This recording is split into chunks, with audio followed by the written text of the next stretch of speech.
And we will start recording. Hello! Hello, everybody. Hello, Wolfie. Let's see. Oh my goodness. I'm sorry. Wait.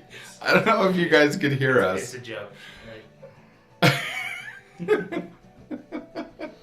I think it's going to pick us up really well. I think I'm going to put the mics away from me a little bit. I think mine needs to be a little bit closer, though. I don't know about that. Maybe. Go ahead and talk, and we'll see. Oh, I don't know. Can you guys hear me okay? I don't know if Wolfie can hear me all right. It's going off. It's going off the charts, actually. So we'll see. We'll see. We'll just talk. I think we're gonna get rid of the music altogether.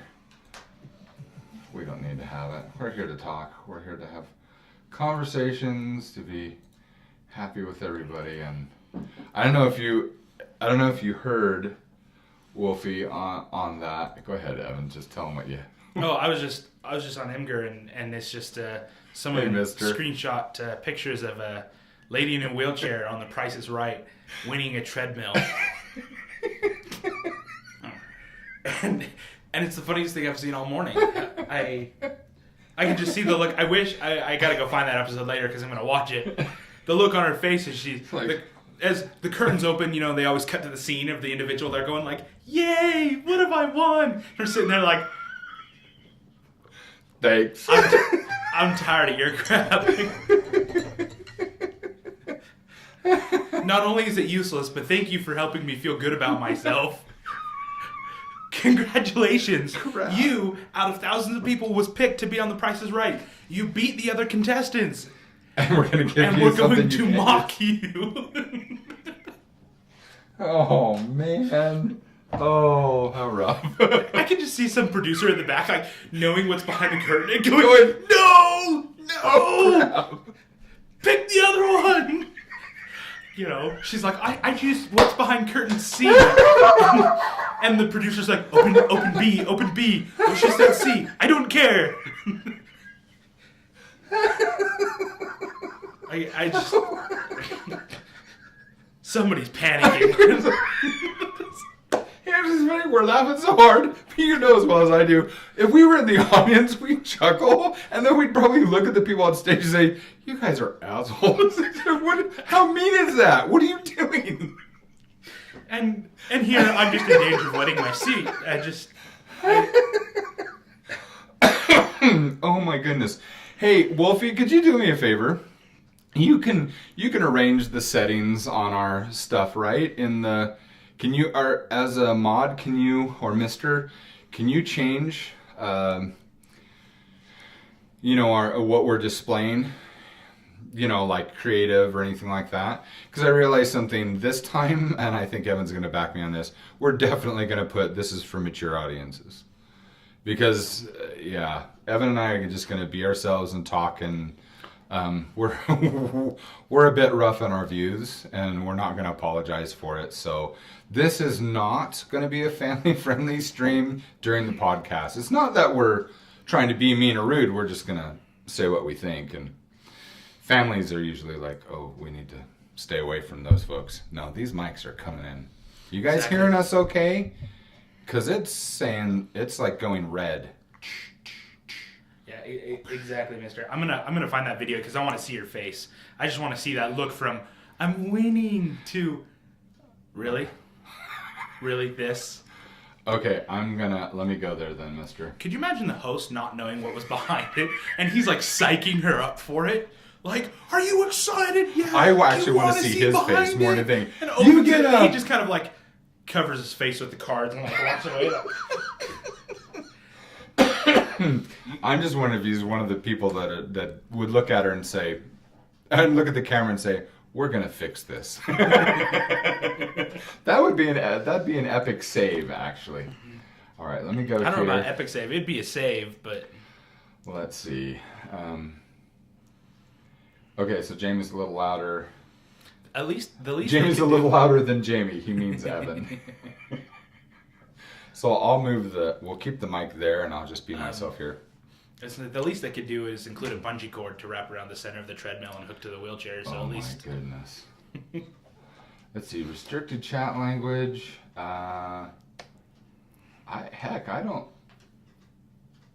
don't know how to do that actually. Let's see, permissions. I know where do you set that up, Wolfie? Where do you set that up that we have to put the little blip in there? Because you'd think that they would have it in the. You would think that they would have it here in the dashboard, but they don't. Not that I see anyway. Mm-hmm. I'd assume it'd be in the dashboard. Yeah, just like Mark matured. Channel feed. Yep. Let's see, announcements. Nope.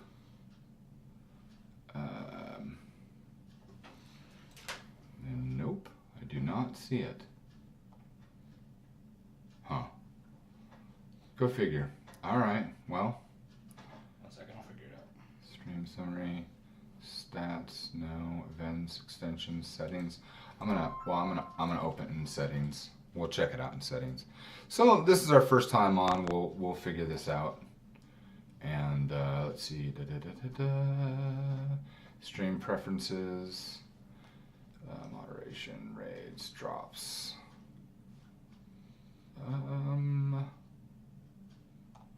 Nope. I do not see. Oh well. I guess people will be shocked when they come. I guess that'll be fine. Is this in channels? Shocking's good. In channel settings? Channel settings? I don't know. Never mind. Yeah, I do not see. Let's see, settings. No, I'm in channel settings. It doesn't show it. So, okay, all right. Whatever. Yeah. People just have to deal, and we'll go from there. So, Evan and I have wanted to do this for a while. Well, we've been doing this, actually, our podcast. Life is Like Fiction. How do you guys like our logo and our... podcast for the mental. Our little blurb, a podcast for the mental. Yeah, it's definitely us. Definitely us. I was actually hoping that Bex would stop by, and so we'll hope that she stops in. I think she'll get a laugh out of that. But this is where we talk about pretty much anything. Yeah. It's what we feel like doing. It's about us. So I'd say before we start, I mean, if any of you guys have any questions or anything you want to know before we just delve into stuff. I was gonna say that the warning with anything that we start talking is we get super sidetracked. So once we start going, staying on subject is rather difficult. It's a non-possibility. So we're not doing that. It's kind of like spinning the wheel with me with art during the week, you know. Which, by the way, we've been doing a lot more hypotheticals. You missed a few of them real good. We did 2 last night. I was thinking of doing one other game where, you know, we take that art program where everyone can get in on it, and people can draw badly drawn pictures with their cursor, and then you need to try to turn it into a realistic version of that. Kind of like how you take a kid's drawing of like an oddly proportioned animal and then draw an animal with those proportions. Does that make sense? Sort of. I'll have to show you some of those ideas, but... Okay. Oh, that's so bitter I can't do it. So I just wasted 3 of those. Oh, wow. Through black coffee, you cannot taste the black coffee. It just makes your face go... Okay. Terrible. So you had some things you wanted to talk about. Well, I was just... For starters, because we both love fantasy. Mm-hmm. So my question to you is why? And if you were going to introduce someone into fantasy, as far as maybe reading fantasy, what would you suggest? Well, first of all, I was going to ask you, what was the name of that book, the Brandon Sanderson? Because I was going to buy that today. The Stormlight Archives. The first one is The Way of Kings. Stormlight Archives. Which, I mean, Brandon Sanderson's kind of touch and go. Like, I really like a good portion of his stuff, and other stuff, it's really, you know, like I heard the Librarians one is really, really good it's for the younger audience. And that sounds like this kind of stuff that I write, so I've been wanting to look into that too. I think I brought my... Did I bring my... Nope, I didn't. I left my Nook at home, so I'll have to buy that after. Okay, so I wanted to buy The Way of Kings, but good question. Why do we like fantasy? gosh. Or maybe to narrow down, why do you like fantasy? Huh. You know what? I've actually never thought about that. It's funny. At times, it's kind of like sometimes I wish fantasy was the way the world was. Yeah. I like it that it's not the way the world is because it's an escape. I like experiencing things, the things that I can believe that I can do things or other things are possible that I don't see. I don't know. I'd be curious to find out what Mr. likes for starting fantasy. He says for starting fantasy depends on the target, but Discworld would maybe be a good lighthearted entrance. I agree. I'm a huge Terry Pratchett fan. I still think that the best introduction to fantasy is Dragonlance. Really? Why? The reason why is it doesn't have an overwhelming amount of characters. It has but there's a lot. There's a huge variety. It's not like just one, but yeah, it's got solid story through and through. Its own magic, its own races, its things, but nothing in it is too complex. Their magic isn't complex. Their ideals, their world, their everything, and it's. I like it because it equally involves all the different characters, races, and all that. Okay, I'm game. I mean, it's definitely one of my favorites, and we've already talked about that. And I can say maybe I'm biased because that's how I started reading fantasy. I mean, I was going through books, and you were like, here's a thick book. This will take you a while. I didn't, but. Yeah. That's the curse of being a quick reader, I guess. You're harder to satisfy, or keep satisfied, actually. So, yeah, I'm a slow reader. So. Well, anyway, yeah, that's why I think Dragonlance is a. Okay, Wolfie. I think a pretty decent one. She's gonna listen. That's the advantage here. Now you guys can go about and be on your other streams, but listen to us. We're in your ear. Yeah, I've never played Skyrim, mostly because I don't like single-player games. I know it's super popular. She's been playing it. I've been watching her play it. It's freaking awesome. Oh, yeah, it's definitely awesome. It's definitely one of the most popular games. And I'd never heard of it until last week. As I said, every one of my friends plays it. I'm lazy and I haven't bought it and I haven't played it, so...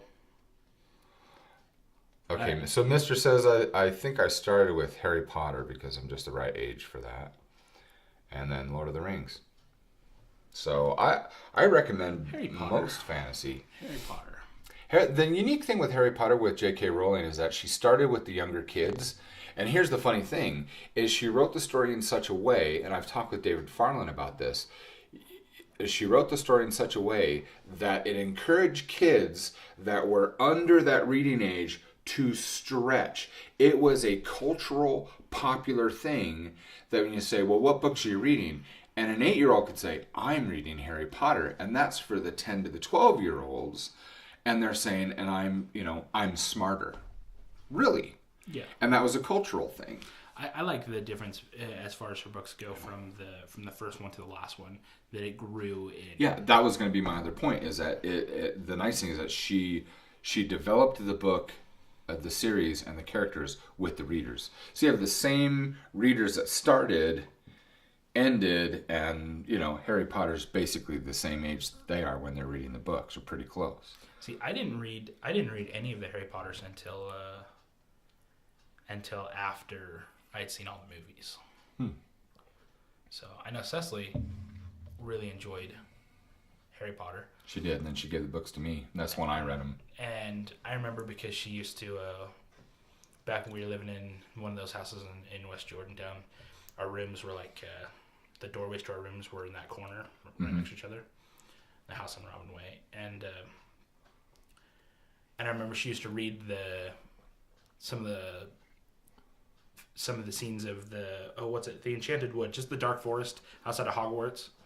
Yeah. Because it'd scare me. And I'd be like, oh, no, I like it. And then I'd have nightmares and I'd end up in your room. And the other night she's like, should I read it? I was like, yeah. And I'd have to flip all the lights on in the basement. That for me is like why I don't read Stephen King novels. He does it so well that I'm like... Well, that's why lights on. That's why I can't even. I don't watch scary movies. I don't read scary things. Like I don't get a kick out of being scared. I don't like haunted houses. I don't like anything like that. Like I want something that makes me laugh. You know, and part of it too is that either, I mean, take movies for example. Either they're really scary, or you're looking at it and you're like, this is retarded. I couldn't believe or anything with this. If I tried. Well, see, and there's different kinds of scary too, because there's the shock, you know, there's gore, there's scary, meaning it's enough like a wound, but it could be ridiculous. I mean, think about when the people started yelling at me in the theater on opening night of Kill Bill. I'm laughing my head off, and someone from the back of the theater goes, "You sick bastard!" And I got up and spun around, and of course, I can see the people better than they could see me, and I'm yelling, hey, cut that crap out. I says, human body doesn't even have that much blood, you know, so shut up. I turned around, I sat down, and Chase was with me, and he's like, I don't know this guy, you know, but it was the shock. You're like, but then you're like, okay, she's been sitting there with an arm missing, with it shooting for 20 minutes. No, you'd be drained by now. That's not, hey, Cage. And it would be, no, that doesn't work that way. But then you have other things that are subtle. You have things that are so close to reality. Like, for example, the scariest movie I think I've seen really scary movies, but the one that lingers, that terrifies you for the majority of your life, it changes the way you do things. I can think of two movies. Number one, Jaws changed the way everything, because I grew up 2 blocks from the beach in California, and now I'm terrified of not the water. I'm terrified of what's in the water. Number one, but I have a film that is so close to reality, it's terrifying, and there's no horror, there's no blood and gore, there's none of that. It's little subtle hints. It's called Ghost Story. And not the new one. It's an old one. It's from the 80s. And it's terrifying. Like, at one point, he's going into... spoiler alert if you haven't seen the movie. The character, one of the main characters, investigating things. He's trying to figure out what happened in this house. The child disappeared. Or a child died. And he's got this ball. And he sees this ball. And he just kind of kicks it out of the way, and he kicks it, and if I remember correctly, he kicks it one way, it comes out a different door. So it goes in one room, comes out another. He takes it and rolls it back in, and then you hear poof, poof, poof, and the ball slowly comes down the stairs. And you look up, and the stairs just go up into total blackness. And you're just like... If you don't either wet or crap yourself at that moment, it's like, you know. And the way that they gently weave the story, and you find out the child just wants to be remembered, someone to understand what happened to him. He didn't die of an illness, he was murdered. And it goes through, and this guy discovers how this child was murdered. And it just, the interaction from the other side, it has enough reality, enough that it's not like, you know, watching a movie Constantine where he's, you know, trapping a demon in a mirror, or, you know, it's so real and so subtle. You're like, oh, and it stays with you. And now when you walk through a house and the lights are off and you hear a little click that you don't know what that click is, you're like, you know what is going Lights. on. That's right. Every light. All right, well... Sorry, just Cage is saying he's stopping by he's getting ready to set up for his stream. He started streaming, by the way. He's streaming games. So, good luck on your stream, Cage. That's awesome. I mean, you should hang out with us, but we'll forgive you. Now, as far as movies that scare me, things like Shutter Island, for example. Something that you're not, the idea that you're stuck somewhere and someone's telling you you're crazy, or we have to hold you, or something like that. And not having a say in that, that's what scares me really badly. Boy. You know, hello, European. I know once, like, hi. I know once I was with Delaney. So Delaney's my cousin. For you guys that don't know, my dad's little sister's oldest boy, and we were really close growing up. Well, at one point we're over at Uncle Bob's house. It's like 2:00 in the morning, and Delaney goes, "Guess what Bob bought for me?" Because I asked him to. He goes, "When a Stranger Calls." Oh, dude. And I was like, I don't. I'm like, I don't want to watch. I don't want to watch a scary movie. Dude. Plus, it's like 2 a.m. Like I won't, And he's like, that's one of 5 movies that has screwed up my brain forever. See, the thing is that I don't remember a whole lot of it. Like I remember, I think some of it was stupid, but I remember him being like, "Don't worry, dude." He goes, "I'm 2 years older than you. Like, I'll make sure that you're not scared or some retarded thing like that, right?" This 14-year-old kid telling 12-year-old kid. So he pops some popcorn, grabs some ice cream, and goes sit on the couch. His nice big couches that you're sinking into, right? Mm-hmm. So we're watching the movie, and I look over.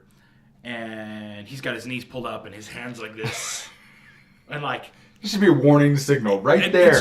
He's just not moving. I'm starting to be nervous. Well, the phone rings. Bob happened to come out, saw we were watching, and sets the phone to ring. That he had this big yellow phone on the table next to the couch that rang like that old. Just the same one. So it rings. I already know where this is going. Delaney screams and then leaves. And I'm like, I can't handle this. And, you could just hear this laughter. And it's not like this laughter of bursting into laughter. It's like this deep, it's working its way louder. He's just like building up to this laughter. Yeah. And we go in, he's sitting on the edge of the bed, he's taking off his glasses, he's rubbing his eyes. That's Bob for you. Now go to sleep. He goes, I walked out there because the TV was too damn loud. He says, I'm tired, I'm trying to sleep. He goes, I look at you, he goes, and you look like you were going to pee on my couch. So both of you go to sleep and sleep on the floor. My goodness. That's and crazy. It's just like, that sounds like Bob too. I was like, I hate scary movies. See, that movie, what's messed up with that movie is you can just watch the first 20 to 30 minutes. And that'll screw you up for the rest of your life. You don't even have to watch the rest of the movie. See, I don't even remember the majority of it because, well, I didn't want to pay attention to it. Like I mean, because it was that time.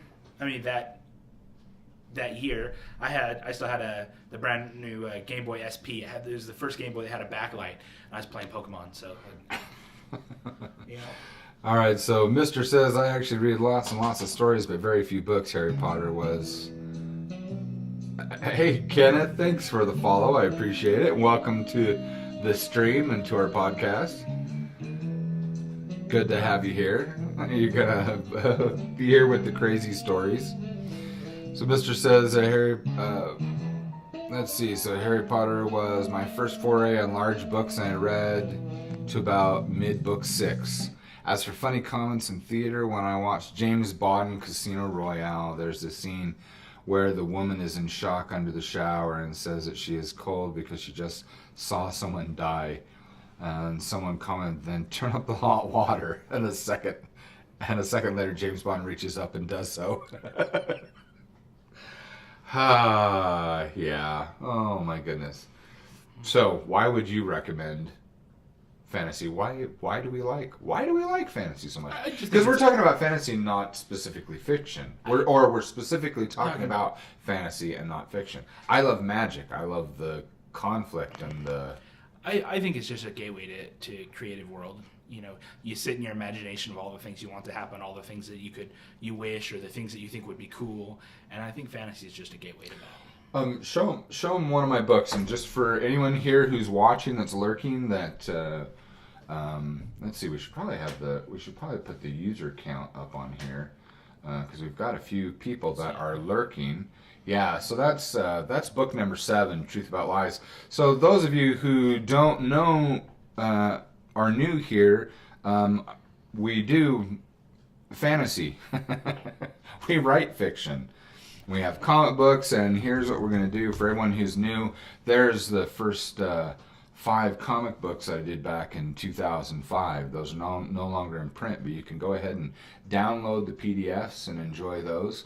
I remember that. I think The memories of it's 2005, going into your office, or you're drawing at your art table, and sitting behind you on a stool while you have the big old pages taped down to the desk. And yeah, and this is the same table. I've had this on this whole journey. So this big, massive draft table.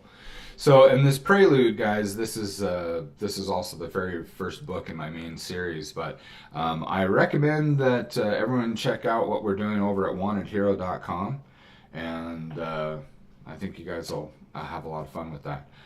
We also have a advanced world building guide if you're a writer yourself,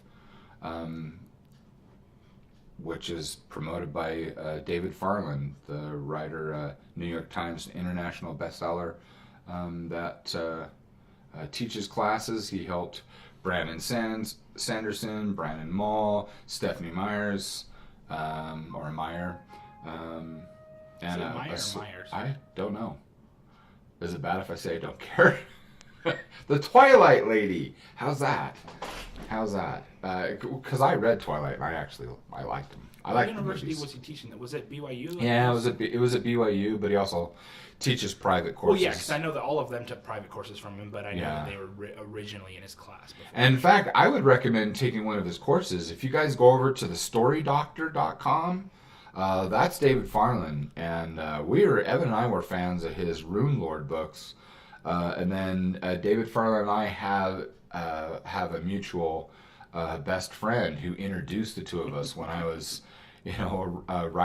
started writing my very first book, and David Farland actually came up to Utah, where I was in Utah, and took me out to dinner and gave me pointers, and that was like 20-something books ago.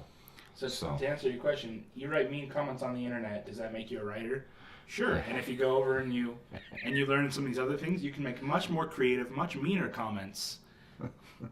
Did you know, European, that among like mommy bloggers and business bloggers, I'm actually known. They call me the comment king. Did you know that? You didn't know that. Of course you didn't know that. But it is, because I start conversations, start comment parties. I not only talk to whoever wrote the article, I interact with the commenters on any blog, and it's fun. So we could go have some fun, actually. Terrible. So as far as fantasy worlds, then, if you had to pick, like, you said you liked magic. Mm-hmm. If you had to pick a fantasy magic to have incorporated into our real life, is there one you could choose? It would be my own books. Because that's what I wish and I hope for so much. But it would be my own books. But next to that, I don't know. I'm really intrigued with David Farland's, with his Rune Lords, with those runes. See, the thing that I have about that, and why I couldn't imagine it being... Except for you can take it by force, and I don't like that. Well, not that you can take it by force, but that would just turn into a very large money-making, loan your strength. So it would just be, what can you buy? It'd be slavery. Yeah, what can you buy, or what can you force on somebody else? The other thing so because his magic takes from one to give to another, and that's the only way that it works. There's a reason why I'm always torn on a specific point. Do you want something that is a gift, meaning you're born, you either genetically have the ability to do something or not, or something that you can learn and earn? Either way, you've got pros and cons, and I never know which one to pick, because I'm just setting these in categories. Yeah. Because if it's something that you're just born to, basically you either have it or you're screwed and you don't get it, which sucks. Now, if you have it, hey, there's no complaint about that one, and that's great. But if you don't, then this sucks, and I'd be one of those muggles, and I'd be upset. I wish Harry Potter, that world of fantasy come to life, and everyone around you got letters, and you didn't. Exactly, it'd tick you off. But on the other hand, I don't know, depending upon who we would be, this would end up being just like capitalism. So you got people that are so power hungry, that would be so dedicated, or maybe it would be like the Olympics, that they would go to the extremes to be the most powerful, in their realm, and then you know what would happen is they would end up using that power and ability to destroy anybody that's coming up. So you have problems. The problem of it just being genetic still has the same weight as that. Now, if I could put a twist on it and say, you take that you can earn it, but it's along the line of, let's see, there's a light and there's a dark. And if your power in that depends upon which way you go.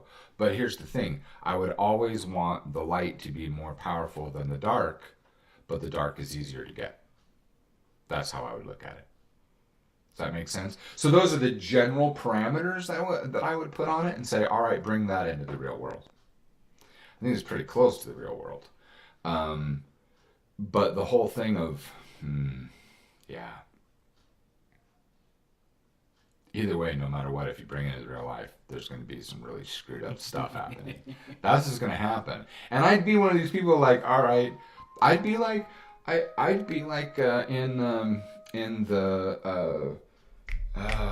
the Dresden books, you know? I'd be like one of the guys with the sword saying, all right, you've gone against the laws of magic. Well, what's the penalty? Oh, I'm going to take your head now.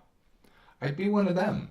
I'd say, look, you go ahead and use for good and all that. That's awesome. Even use for your own benefit, that's fine. But the moment that you abuse it, you go across to abuse someone else, and harming other people, well, the penalty is you can't be here anymore. I'd be okay with that. I just would. So even against me. Because if you get out of whack, then, I mean, think about how dangerous you could be and how you can manipulate things. Because one of the main rules there is you cannot use your magic to manipulate another sentient being. You cannot do that. Mortal. They are specific about the human beings in this world. You cannot do that. If you do that, it's death. It's execution. And I like that. See, that was always my problem with Professor Xavier from X-Men. Boy. Is because as much as I love his character, what he does is he takes away your ability to choose agency. Yourself. He takes away your agency. And that rubs me really wrong. So European. Yeah, I didn't know that, but then again, I don't listen to you anyway. All right, so I like to ask questions. All right, so those of you who are in chat, so let's take it back to what Evan was saying before. You got to head over to Willow's stream. All right, European, have fun. We'll see you later. And tell European that we said hi, please. So I have a question for anyone who's here and listening to the talk show today. What is your favorite fantasy? Whether it's a book or a series, whatever, and why? And we mean like a written fantasy. Like, don't tell us your favorite fantasy or your dreamed about fantasy. Fantasy book as in magic and all that, and and I'm also, I don't want to talk about video games. I'm talking about an actual story. It could be a movie, but I think all the movies came from books anyway, right? True. Well, then you get back to like the StarCraft, and then that was, written by David Farland again. So I know, but I won't know. And maybe you'll know the games, but I don't know the games. All right, so guys, your favorite, and gals, your favorite fantasy, and why? Why do you like it? Why do you like fantasy in general? I'd like to know. So did you open it up to like fiction or just fantasy? I don't know. Well, we're talking about fantasy. Do you want to open up to fiction? Well, I only bring it up because there are individuals. I don't know why, but there are individuals that have this pretty large dividing line between the people that like sci-fi and people like fantasy, and people that are like die hard. I only like sci-fi. I think fantasy's retarded or something like that. Huh. But like I said, I don't know why you'd like one and dislike the other personally, but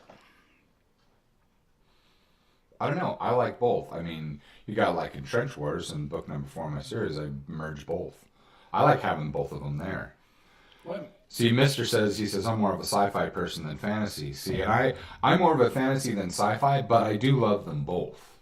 There's no question. I mean, I'm definitely more fantasy than I am sci-fi. I like some sci-fi. I mean, but the extent of my sci-fi is like the Ender series. yeah, that's my number one sci-fi set. And so I'm not. The Robot series by Isaac Star Asimov Wars was the first one that I. You want to talk about like TV shows, sci-fi TV shows that I'd watch? I mean, obviously, I love Firefly.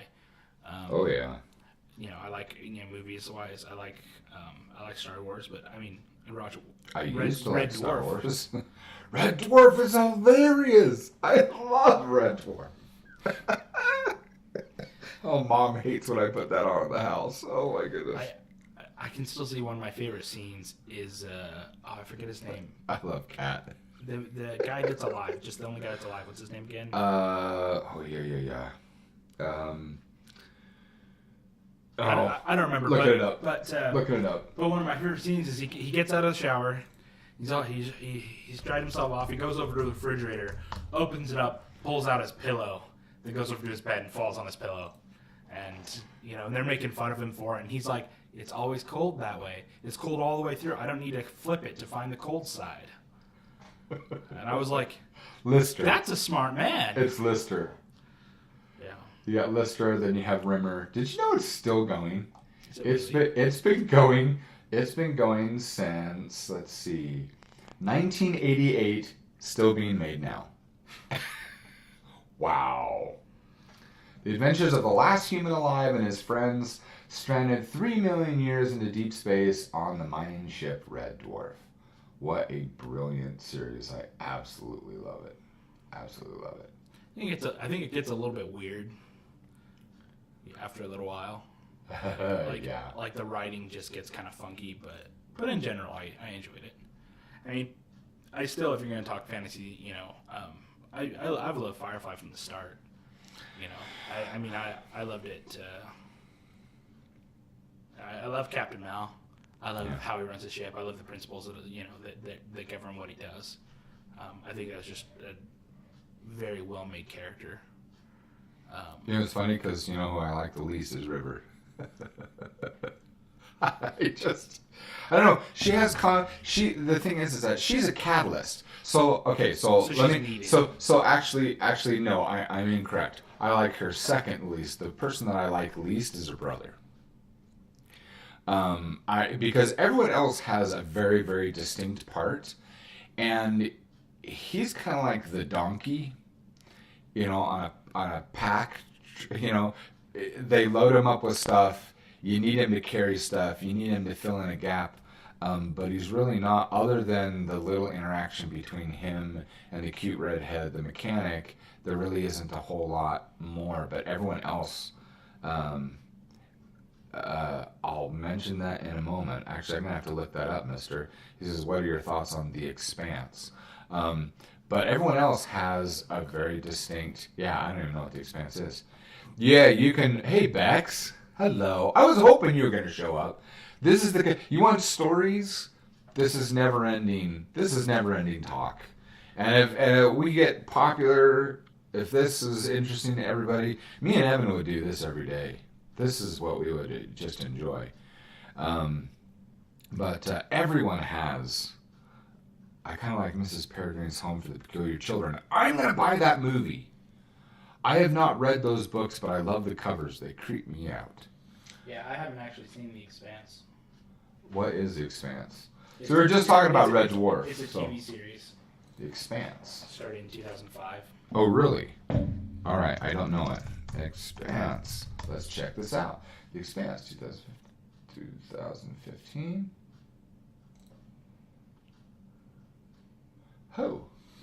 Oh, from the Sci-Fi Channel. Sci-Fi Channel is awesome.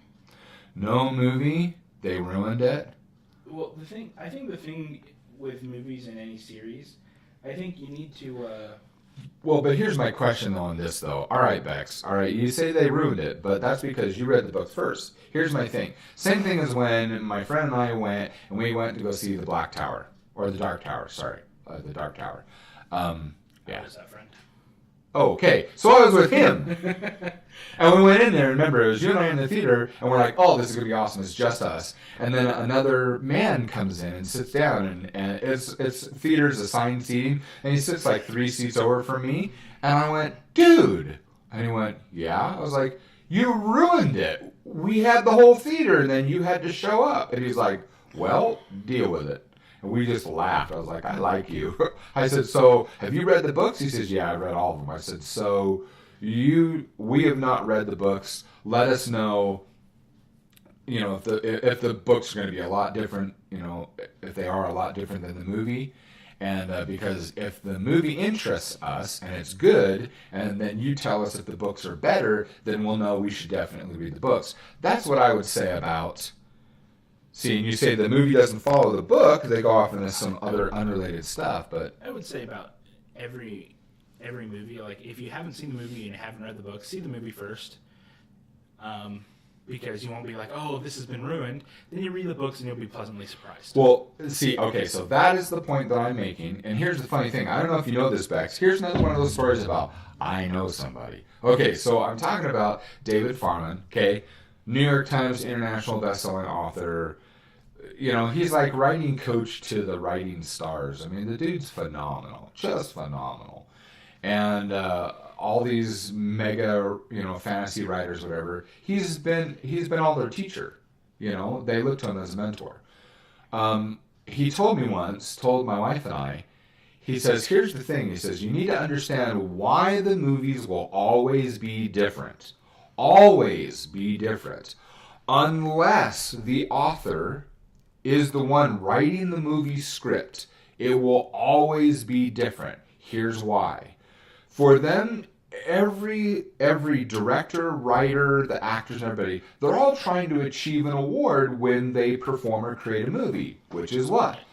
The Academy Awards, right? Or they want their Oscar, they want their whatever their acknowledgments.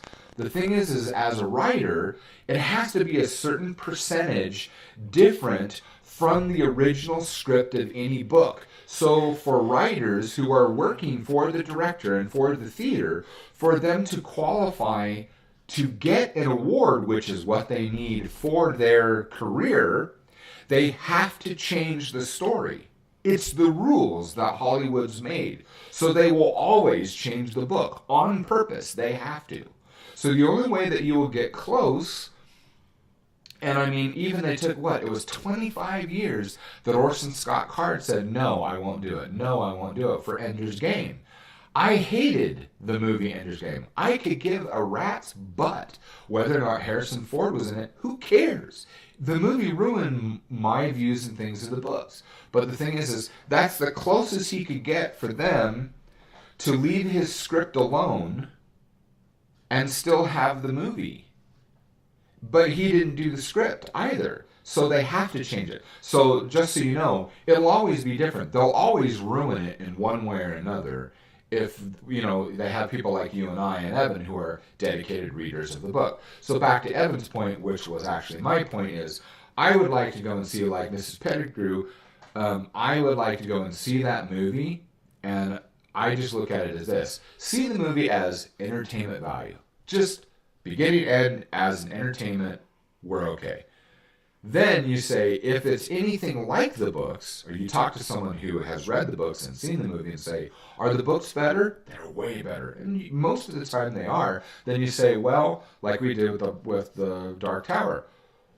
I like it enough to say, well, if it's anything like it, then I definitely want to read the books because I really like the movie. If the books are better, I'll have a better experience. And like the guy explained after, he says, well, that's like book 3 or 4.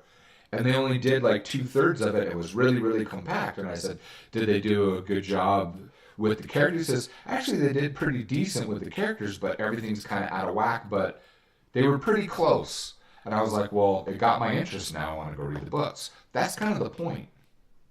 So that's how I look at it. So Beck says, okay, but the books, the author got some really old vintage sideshow type of photographs at a flea market and then wrote the books around those pictures. That's cool. So I insist books first. But see, I don't know. It depends. I mean, does what I'm talking about, does that make sense to you? Yeah, I think, I use Harry Potter as an example, like I did earlier. I saw the movies first. I still like the movies more. I had a combination. I liked the movies more than I liked the books. I definitely like the movies more than the books. And I read all the books. I loved the books. But the Harry Potter, Lord of the Rings, and Hobbit are the only 3 things that I've kept on my iPod once I bought the movies, put them on my iPod, and will not take them off. Until that iPod burns out, I will have the Harry Potter movies on there. Because I love them. They put me in that mood to write fantasy, to create an interactive world. And the funny thing is they always trigger me to think about Terry Pratchett. I need to get his movies on there. Like The Hogfather. Have you ever seen that? I had Nathan Diltz recommended that. And you can watch it free on YouTube. They've got the whole thing on YouTube for free. Made me laugh because it's all about death. So funny. Oh my heck. Because there's only 3 that he made. So, okay, Harry Potter movies are awesome. Yeah. And here's the thing. Did you know she got, J.K. Rowling got money for the movies for using the script. But here's the thing. She didn't get money off if I understand this correctly, from my limited sources of people that actually work in that industry, she didn't get money from the merchandising. She didn't get money. So she got the regular fees that they give to writers, like you got like the Rune Lords. I think David Farland said that he's made at least $1 million on his scripts of people that have wanted to make the movies, but they're all on time limits. You only get so long for you to get the funding and then start that to make the next payment, or the rights revert back to the author. And he says people have just failed. And so he's made over $1 million doing nothing, just giving them another year or 9 months to come up with another chunk of funding. And he goes, and I'll keep doing this and just keep going. But she had that on the movies. She doesn't get, he says, when you get the rights, you do a movie, authors lose. It's a standard thing on Hollywood. They get all of the merchandising rights. So she didn't get merchandising rights. But here's the thing. She gets 100% of all the profits of the books being sold. And then she made... Well, she had it before then. Well, yes and no. The percentages change depending upon your contract with the publisher. Oh, okay. So here's the fun thing. How she got it into a contract, I don't know. I want to do more research on this. But if I understand this correctly, and again, I'm saying, I don't know. This is what I understand at this point. She had an agreement with, what is it, Warner Brothers? It's Warner Brothers that did the movies, right? So she had an agreement with Warner Brothers that she'd get to the point, because the coolest thing I think on the internet with fantasy is Pottermore. It's phenomenal. Warner Brothers has paid for and maintains, they get the bill for that. As far as I understand, permanently. All the profits from that go to her. Because they sell her books, her goods, all that. So anything she creates from that point forward with Pottermore and she puts into Pottermore goes into her pocket. Boy, talk about jumping back to that billionaire status. It was like overnight with Pottermore. And Warner Brothers has to use all their technology and ability to keep that going for her. That was part of the conditions. Man, you just need the right lawyers, I think. That's what I was talking about, Drew. Yeah, it's funny. She was criticized a little bit for losing that billionaire. Yeah, but she did it for charity. Yeah, and she'll continue. Awesome. And she'll continue. If she stopped giving to charity, I'm sure the money would come back. It'd flow. It comes back anyway. But it's more. It's promotional stuff too. But like she says, everything she's got's paid for. Everything. So you start asking, how much is enough? Yeah. And what do you use it after that? You use it for good. All right, so, okay, Harry Potter movies are awesome. Lord of the Rings movies are awesome. It's true. It's funny. Did you ever have something that you wanted made into a movie that wasn't, and you wanted it really bad, and then someone made it into a movie? Not yet. Oh. See, I think, though, the thing that I have is that the things that I really want made into movies, because I've already read the books, I don't want to have my view of it skewed. See, and this is the point that Bex is making right now. So yeah. she's, and I guess it depends on what, because I mean, we've read Lord of the Ring books, we've read The Hobbit. Did the movies ruin it? And she's got a point. She's got a really good point. I don't think that they Hobbit didn't ruin the books for me. Lord of the Rings didn't ruin the books for me. Well, that's because the Hobbit movies had nothing to do with the Hobbit books. The Hobbit book, yeah. Well, they had the general story behind there, but it was more of the journey and getting to know the characters. But it was just a whole different. I don't know. On its own, it was kind of an enjoyable thing. But related to The Hobbit, I thought it was terrible. I have to say that the one version I enjoyed was the fan version where they took all three. Oh, so we're back to and they cut so many things out of it. We're back to the same thing. Like, are we agreed? You and I didn't like the whole thing with the love Legolas, triangle. right? It was just the love triangle. Yeah, I thought that was retarded. That needed to be taken out. They cut out a lot of other stuff. Can we buy that? Can we get that? It's on YouTube. Oh. They just cut it and put it all together on YouTube. Ooh. Where? We need to find that link because I want to do that and then I want to download it. I'll download it after the podcast. I'd like to keep a copy of that, put that on there. Is it all three together in one? Yeah. Ooh, nice. So, and it's like an hour and a half, almost 2 hours long. So it's like a full-length movie, but they just cut out a bunch, and the majority of people that watch it decide that's a better representation and more enjoyable on its own. Well, what about Lord of the Rings? Did you enjoy Lord of the Rings? Yeah, I really enjoyed Lord of the Rings, but things were a lot more closer to the books. Yeah, closer to the books. Now the thing is, there were still a lot of things that were off, but those three movies were done so well that they can stand on their own. Does that make sense? Yeah. If a book hadn't been written and people didn't love Lord of the Rings because of the books anyway, that series or those movies would have done well, just on their own. Someone who's I'm saying someone who, if you've never read Lord of the Rings but you've seen the movie, they're enjoyable. They can stand on their own. Yeah, well, take Uncle Dennis. Dennis, even to this day, he's never read the books, but he enjoys the movies. Well, the first one, first Lord of the Rings, because we went with him, and he afterwards, Christy was like, "That was awesome." It's like, Dennis, what do you think? You got to remember, Uncle Dennis is my brother-in-law is, I would say, is one of the great men of this world. He's a redneck. He is a golden-hearted man, just a good soul. Period. And he comes out of the movie, he goes, he was just like, whatever. And we're like, but it was just like this or just like that. Me and his wife, and Christy, my sister-in-law, we're just going on and just having a great time. It's like, was it supposed to be like that? He asked at some point, like, yeah. And he goes, then I think they probably did really well.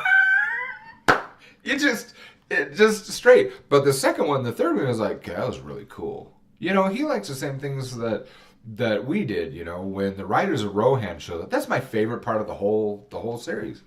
And you hear those horns, and I'm like, all right, you're gonna pick on my brothers or my cousins? Yeah, I'm gonna run your butt over now. I'm gonna tread you down and lop your head off. But see, my biggest thing with that is more of this standing there and going, this isn't about surviving. This isn't about us getting out of here alive. Nope, this is like his state providing aid and it's like the king's statement that night when Aragorn and the other two left. Gimli and Legolas, they leave, and he says, we can't win, and he says, no, we can't, but we're going to show up and fight anyway. Yeah, and we will cause them such problems. And that's the thing is, all right. Well, that's what makes you love the characters. Yes. And absolutely. And so when he's standing there and you're seeing them go, because you're looking at it and you're going, okay, so they're not there in this, I'm going to win, I'm going to save everyone. They're not there in this hope that they could just turn back the tide and then they'll be fine. They're looking at these overwhelming odds and they're like, we showed up to fight anyway. Yeah. We're not expecting to go home. We're not expecting to, for some grand, glorious something. We're here to do our best and leave it at that.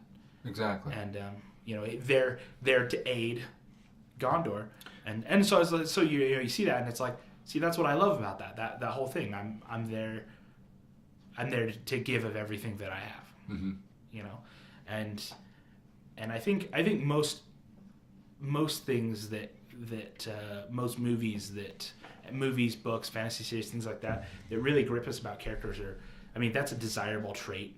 That's a desirable, and because that's somebody you'd want to follow. That's somebody you'd want to. That's someone I'd want to be shoulder to shoulder, back to back with. Exactly, and so I think in a lot of ways, we love those characters because that inspires the I don't want to say the hero in all of us, but those feelings of sacrifice. I think that. I agree. Yeah. I totally agree. All right, so we've got, I don't know, do Bex and Mr. So we've got The Expanse. Mr. brought up The Expanse. Says a police detective in the asteroid belt. Oh yeah, a police detective. I haven't seen any of it. Yeah, I haven't either. I haven't even heard of this. Of course, I don't have cable. I watch things online where I buy things through Amazon. So, police detective, and we have Netflix. A police detective in the asteroid belt, the first officer of an interplanetary ice freighter, and an earthbound United Nations executive slowly discover a vast conspiracy that threatens the Earth's rebellious colony on the asteroid belt. That sounds interesting. Huh.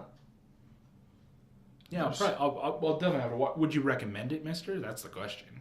Yeah, and if you would recommend it, why do you recommend it? I do want to know why. Oh, see, there's a show that I also enjoyed, and I want to get back to it. I kind of like The Killjoys. Have you seen that? Yeah, that's from the Sci-Fi Channel. I watched that was on Netflix, and then they took it off. Yeah, that was pretty hilarious, actually. The Killjoys. In the Quad, a planetary system on the brink of a bloody interplanetary class war, a fun-loving trio of bounty hunters attempt to remain impartial as they chase deadly warrants. It was just kind of a kick-butt type thing, but anytime things change and shift to clever writing to now it's just all about the sex and the love triangles and all that, I'm like, I'm done. I could give a crap. When you run out of things to write about, so the characters just start sleeping with each other. Yeah, exactly. It's like you've just gone stupid. Never mind. I don't want it. So I really like clever things. So let's see. What else have we watched or seen? What other books and things do we really enjoy? We've talked about Lord of the Rings. These are the things that most people talk about. I know they've talked about doing a Wheel of Time TV show. Really? And the reason why is because the books encompass so much. They weren't going to make it through a movie or even 3 movies. See, but that makes sense. Why not take a really intricate book series and make it a TV show? See, and that's what I'm interested in. That the things that I guess. HBO did that with The Sword of Shannara. I've been watching that. It's more of a teeny, I don't know. It's enough that it keeps my interest, but it's like, if they're going to win any awards, it's going to be because the teens that have very little taste have grown old enough to become the executives. That's the only way I could explain it. But it's enough of the books that you're going, okay, it's kind of fun. Can be.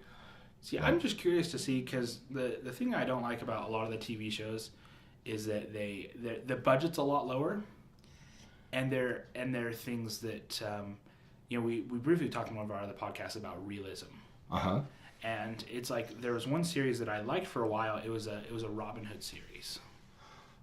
Wait, is that the one from the BBC? Yeah. I just barely started trying that. And the writing and stuff was great and enjoyable, but the things that bugged me were like the modern hairstyles. Oh. And they're like perfectly combed, always clean, always fresh looking, And the thing is that and I don't know if it's just like a makeup budget, but when you have a movie, there's less of that. Not that that doesn't exist, but there's, And it's like, all you got to do, you don't even need makeup. You're standing outside in the forest, stick his head on the ground, rub it around for a little bit, do this to his hair.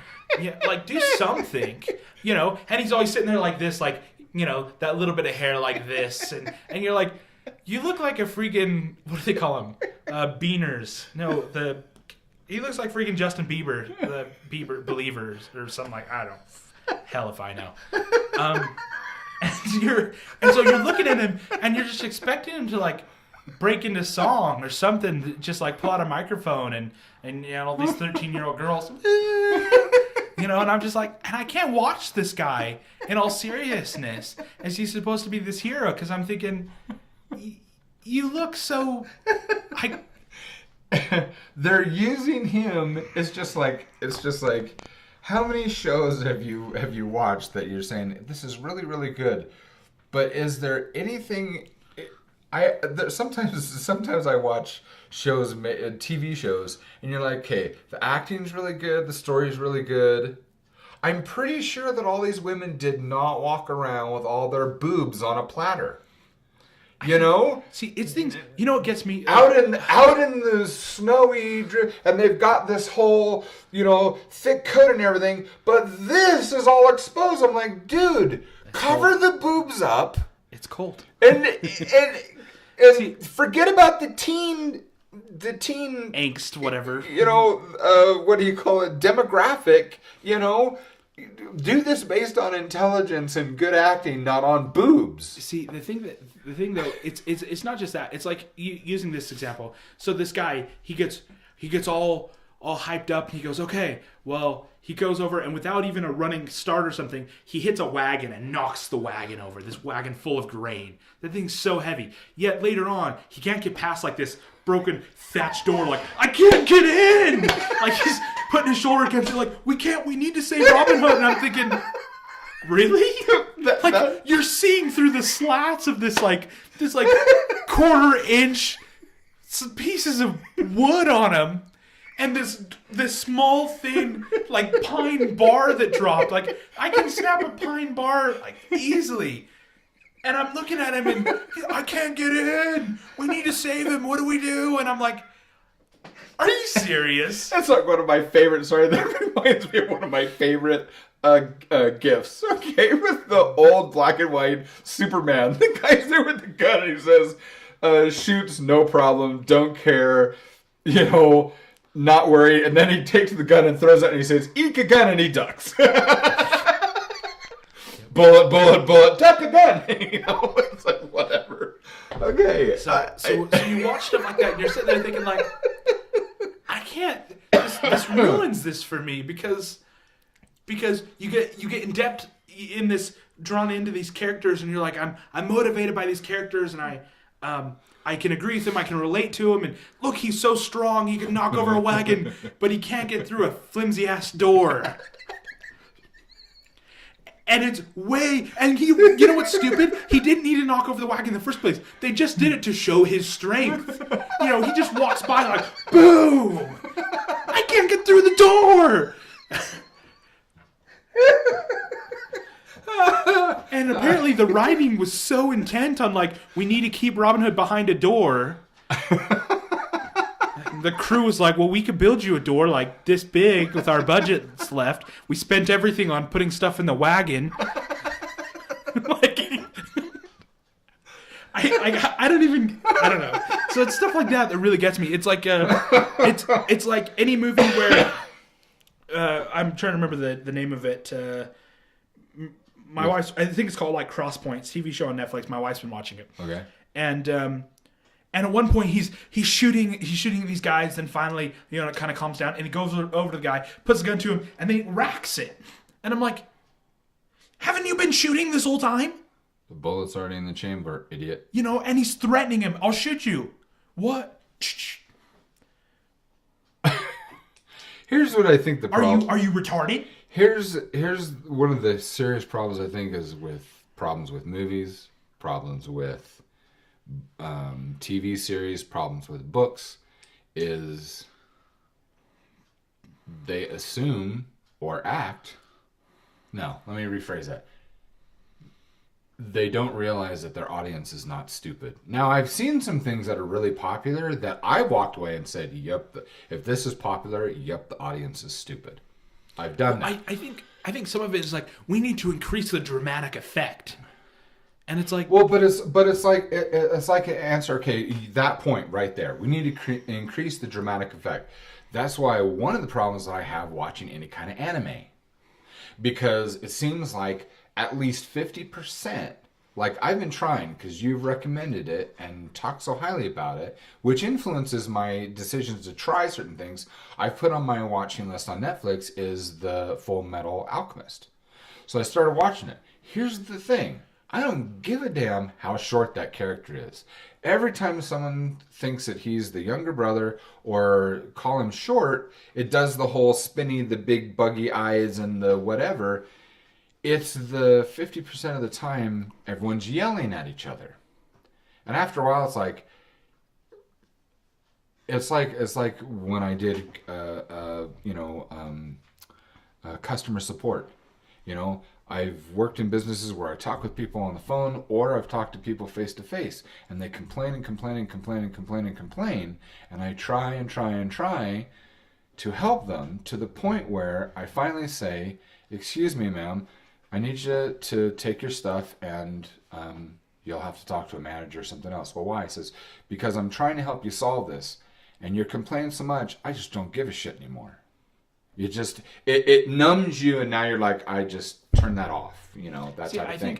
And it's the yelling, and that's what happens in TV shows, in movies, by people that don't, you know, it's not a Ron Howard movie, you know, where he's using the subtle abilities and the skills of the actor. It's the yelling, it's the drama. That's why I don't like the sort of Shannara that's made by HBO.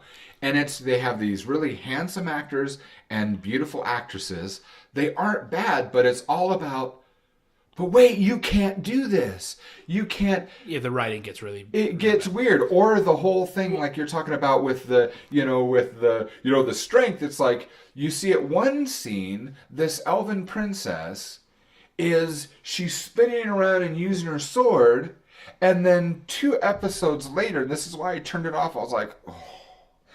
It was one of the flimsy door moments where she's impaling people with her sword. She's lopping off hands, heads, the whole bit.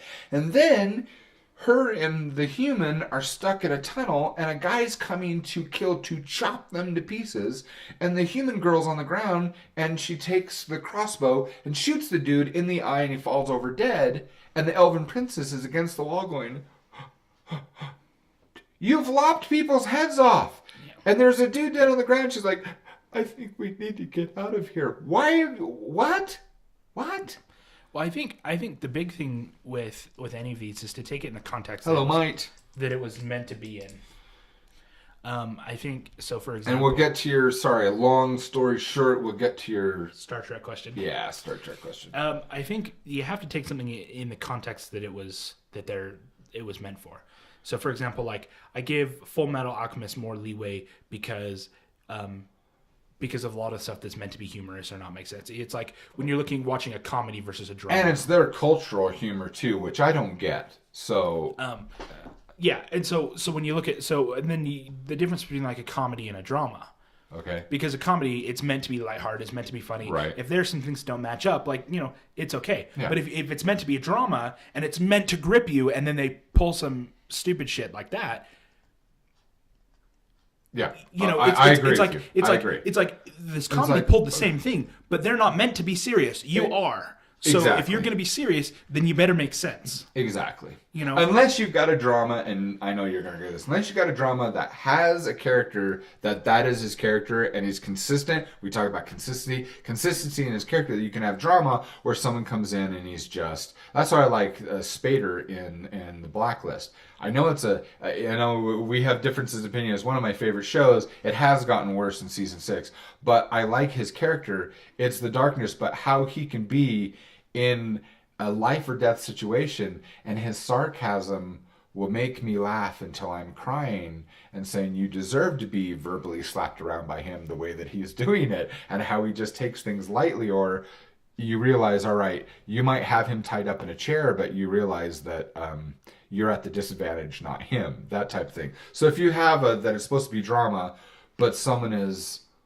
always sarcastic or injects that humor and that's their character, that's the only way, because I'm agreeing with you, I just think that's the only way that you could consistently have that, because it was meant and created that way in the first place.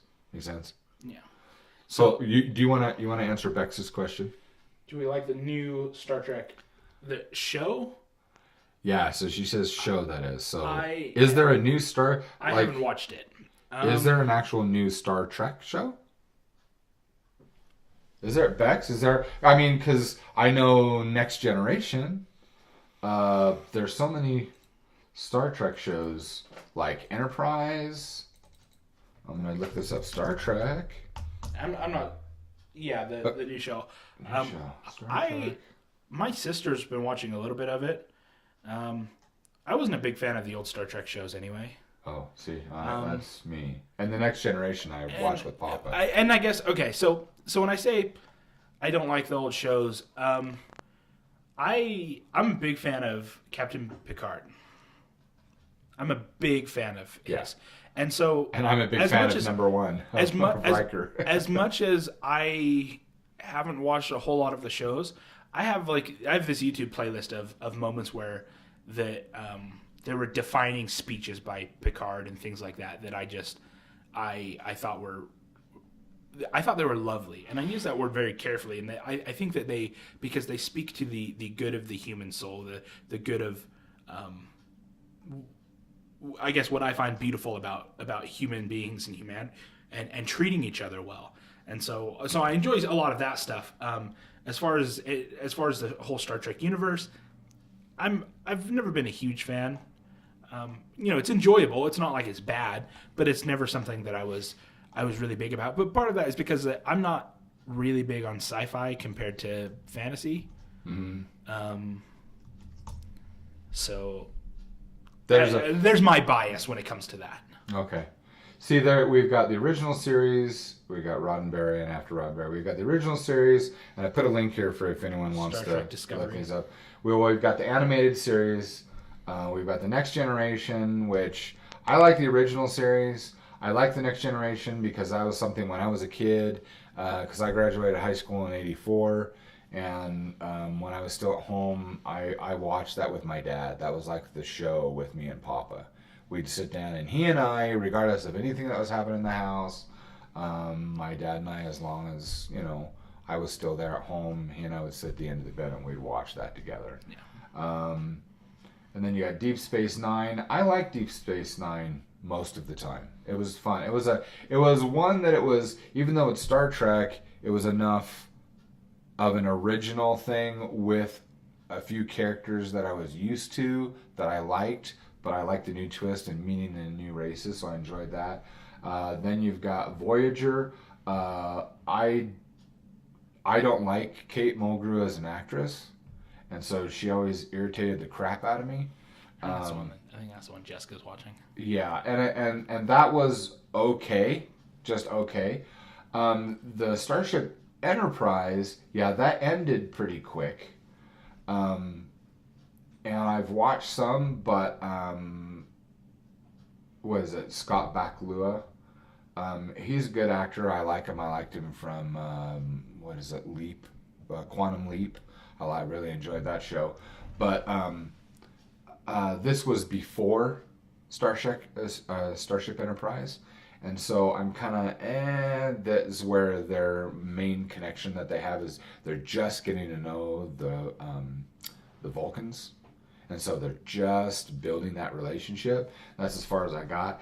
I was kind of I got bored. So Bex, I didn't know that there was Discovery. So the Star Trek Discovery I'm seeing here, and I don't know. I wonder some things. I'm gonna make a comment here that I don't mean to offend anybody. If you get offended, just get over it. I don't like shows that even give the impression that what they're trying to do is to meet a racial quota. There are some things that just seem so utterly ridiculous, if you want a, I don't know, feeling. I want to watch a couple of the shows and see with this Star Trek Discovery. I think I'm on the same point as you. I don't care what race or nationality or any of it is, as long as you're not putting things in and you're playing that race card. Yeah, that's exactly right. My example is like, let's take the movie coming out, the Black Panther. Uh-huh. And if I'm so looking forward to that. If they just, because it takes place in Africa, it takes place in his Wakanda, country. Yeah. And if they just start throwing white guys in there just to have white guys in there, for example, I'm going to get irritated. It's going to, okay, fair enough. Because the thing is that I just want it to be true to the story. Yeah.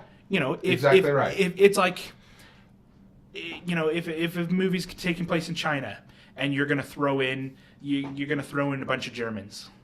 Okay, no, I'm gonna get more specific, and because this was my point with this, let's take the BBC, because the BBC, and I'm not in England, so I don't have to be politically correct because you can't take me offline. Is in the Merlin. I love the Merlin TV series. The part I have is the issue that I had was Guinevere. Guinevere is a black girl that in that time period, even in that fantasy, there would not be someone of color that would end up being the princess. That it wouldn't happen. So for you to put her there because you want that black quota, that bothers me. It just bothers me. I thought it was funny that the King Arthur movie, recent one that we bought, that I think is the best King Arthur movie made, and it didn't get great reviews, but because it was basically around the sword, Excalibur. It got criticized because it says there weren't enough black people, there weren't gays, lesbians, enough women, all that, and yet you watch the story, that's what it would have been like. And that's what drew me in. And there were people of color, there were women, but they wanted them in the key roles, which would not be consistent with that story. That's the only issue. So I am agreeing with you. It's the if you make it like you've got the new one, you're talking, Bex, if you're asking me what gives me the idea. I want to address that point. Okay, so for me it has nothing to do with race, color, religion, any of that. I just want you to be consistent with a storyline. Now, if you've created something original and this is how it is, I'm great with that. But if you say this is a time period and they're back in the 1800s in America and telling me that there's a black prince or a black princess, didn't happen. When? Where? How? So it is nothing against African Americans. It is against saying if you want us to think that this is realistic, then stick with things that we actually know. We want accuracy. I think that's all. To address Beck's point, I think it's when take Merlin as an example.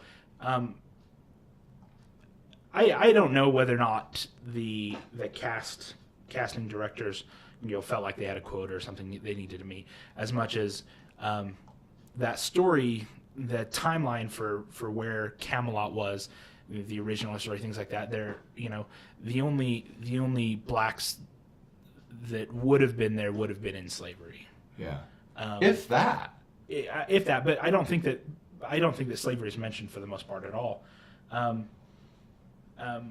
What I think that the thing is that a lot of movies that they have it there but they don't bring it up, for example, as long as it's not this glaringly, I need to put this in your face, and the thing is sometimes they don't do that in the movie, but then you enjoy the movie so much, and maybe you listen to the director's commentary, or you listen to acceptance speeches for awards, or things like that, where people start talking about it, and then it starts to ruin the movie for you. And my big thing is that I just want a good story. One of my one of my favorite movies, I'm trying to remember recently that I'd watched. It was one of my favorites that I recently watched. One of the really good movies I recently watched was it was Matthew McConaughey. I'm trying to remember but it was him during the Civil War.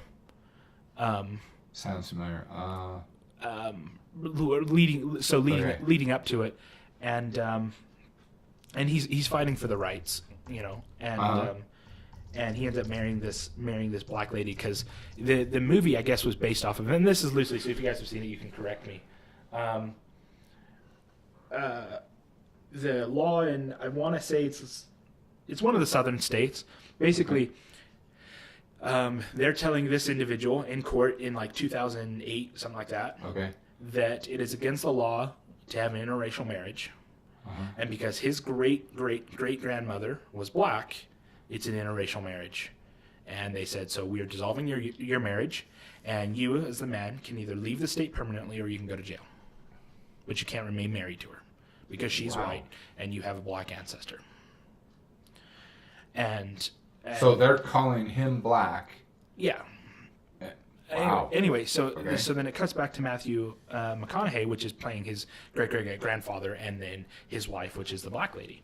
And it is an awesome story, and it's portrayed really well. So it's a movie or TV? It's a movie. Okay. And the thing that I liked about it is in the end, he basically says to them, I'll do what you want. I'll leave the state. So he just takes her and he leaves the state. And okay. But the thing that I loved about it is that when it went back in time, it went to some of the problems that they were having.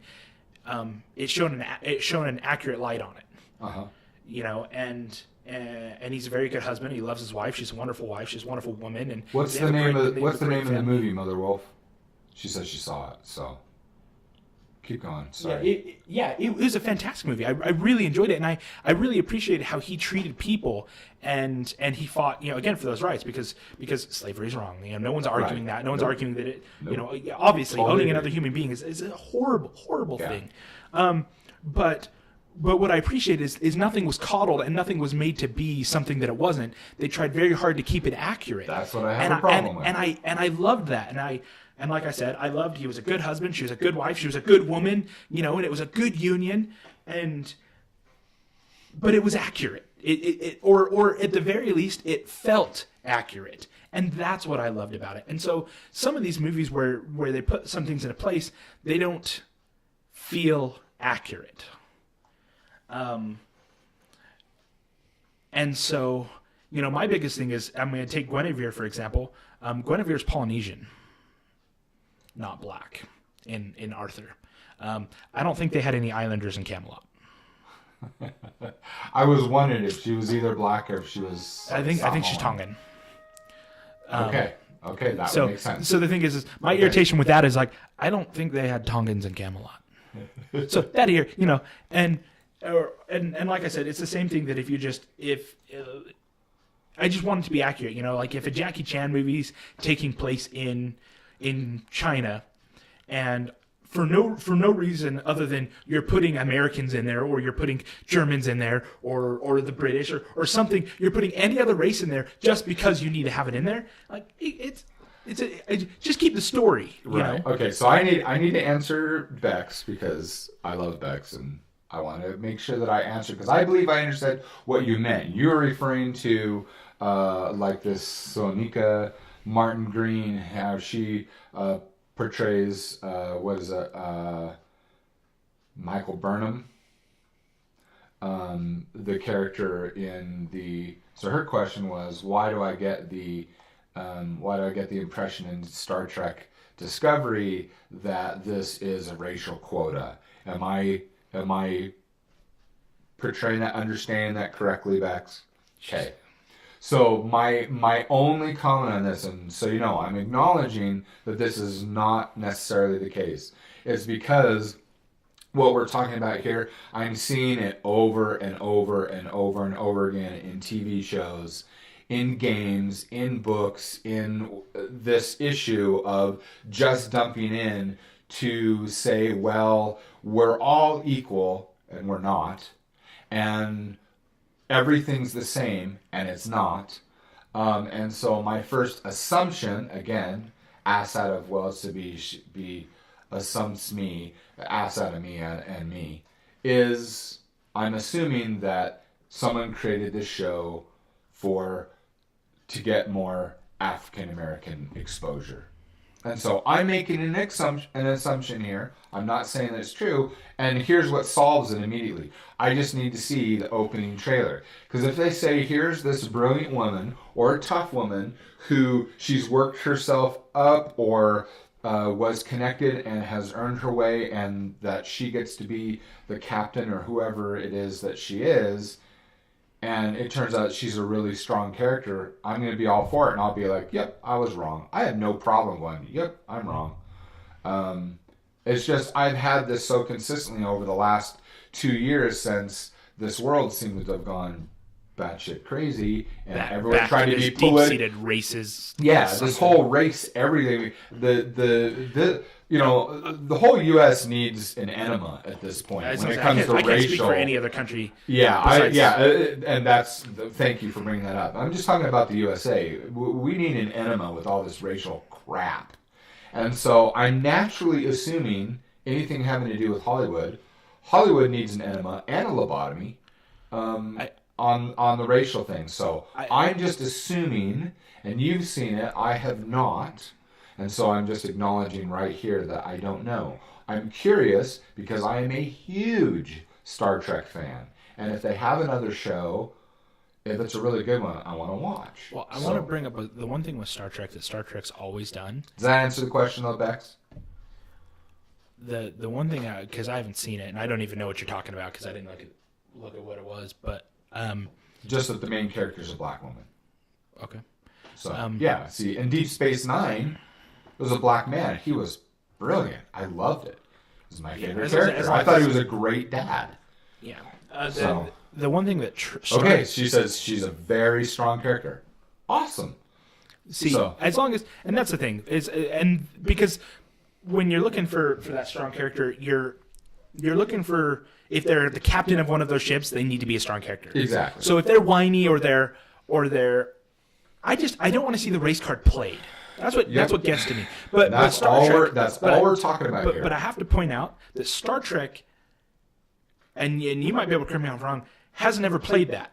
No. And the impressive part is that if you look back at even the old Star Treks, you've got every race, you've got both genders, you've got everything, and everyone works in harmony. And that's what I love. And everyone has equal opportunity to fill any role. See, I don't care who's the captain. I don't care who's flying the ship or doing the engineering or any of that. My point is that write the characters and have the characters do those jobs. Yes. Don't make it about race or gender. Make it about is this character going to do a good job at this? Or is this a character a good fit for this role? Perfect example. Back to Voyager, you have Kate Mulgrew. Okay, I thought first of all she was a brilliant captain, very strong role. I like the character. I literally don't like her acting style. That's it. The other characters, what's his name? The Indian, her number one. I thought that was cool. I thought he was cool. So I enjoyed the show for the most part. I just, in other things that I grew up watching her in, I don't like her as an actress. She doesn't convey, when she gets sad or upset, I actually sit there and go, I don't give a crap. She doesn't. She doesn't invoke any emotion in me whatsoever, and I want to feel. That's like my opinion of Samuel Jackson.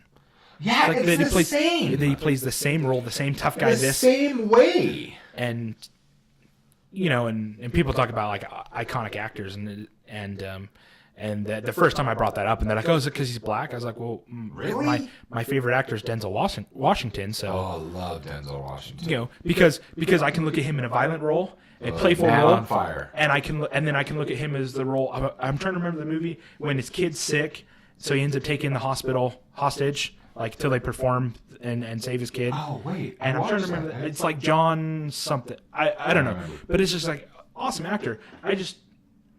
And I can enjoy, and I don't care, like I said, what race or nationality or religion or anything anyone is. Just don't make it about race, and don't make it about gender. Make it about qualifications. Make it about the good actors and the accuracy of the story. That's all. Mm-hmm. And I think when you do that, it makes for an enjoyable movie, enjoyable book or series or just an adventure to take part on. Mm-hmm. So and that's my opinion on that. Free State of Jones. That's the movie. Yeah. Mother Wolf. Yeah. Yeah, the Free State of Jones. Yeah. So I recommend it for anyone who hasn't seen it. Wait. This just put a twist on it. Okay, so Beck says, so the Star Trek is super disjointed from any previous Star Trek. I said to my husband last night, this is not Star Trek, this is Star Wars. Okay, now I'm really interested in seeing number one. Number two, she says that she's Vulcan. Okay, I'm a huge Vulcan fan. Now I'm really intrigued. Now I want to watch this show. So is she the captain? Oh, Vulcan's the captain? Because I think that's way cool. Is she full Vulcan? Or is she like there's black Vulcans. No, I said full Vulcan like. Or is she like, I don't know. Is she? I just meant, or is she like Spock, who's human mother? Human and Vulcan. You went straight to race there. You don't want to say anything? Why not? It's our freaking podcast show. Spill the beans, woman. You can't really answer it. All right, someone here answer this since my friend Bex is too scared to. Apparently, it's integral to the story. What? So she doesn't want to give any spoilers. Is she the captain? Yeah, spoiler alert. I don't care. Spoiler alert. I care. I don't like spoilers alert. I know, but are you really going to go watch it? Probably not. So shut up. I will. I don't like spoilers. I want to know. Yeah, what? We're missing. See, and then Mike jumped in and throw something out. But here, I want to know. I really want to know. What's the... Okay, is she... So she's Vulcan. Is she the captain? And is she a full Vulcan? Those are the only two things we're asking. I'm not asking for her full bio or who she's related to. I just want to know those two things. Okay, Bex. Answer it as if you've only seen the first episode. How about that? There you go. Answer according to what is revealed in the first episode. That's good parameters. Right? That'll work. So. All right, we need the... Hold on, I gotta get something. I'm going to find something. So talking about magic, I would like to... What are the chances you can plug in your iPad and do a screen share in the background of this? Hang on. All right, ready? Here we go, Bex. Here we go, what? Why is it not playing? Oh. Wait. Okay, so I have no idea. No. I want her to answer. All right, here we go. Here, just answer this question.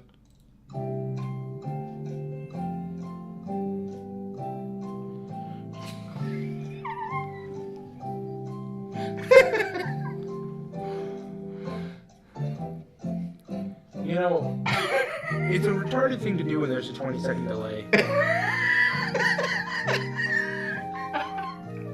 Because by the time she hears this, it'll be almost over.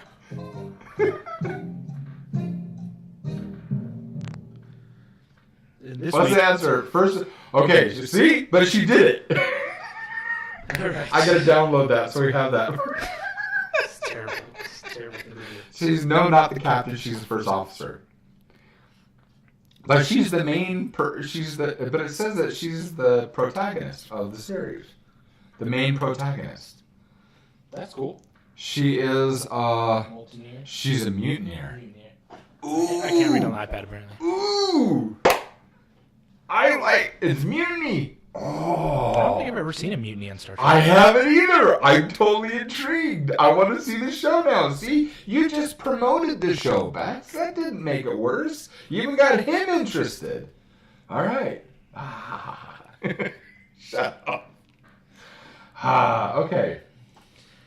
Yeah, so I'm interested. Next subject. I think TV shows would be interesting. I'm interested to see like the Wheel of Time. The reason I brought that up originally, so accuracy. So Wheel of Time, since it only works with humans in the series, each race in the book, is supposed to be portrayed by a different race or nationality. Okay. That the author had in mind.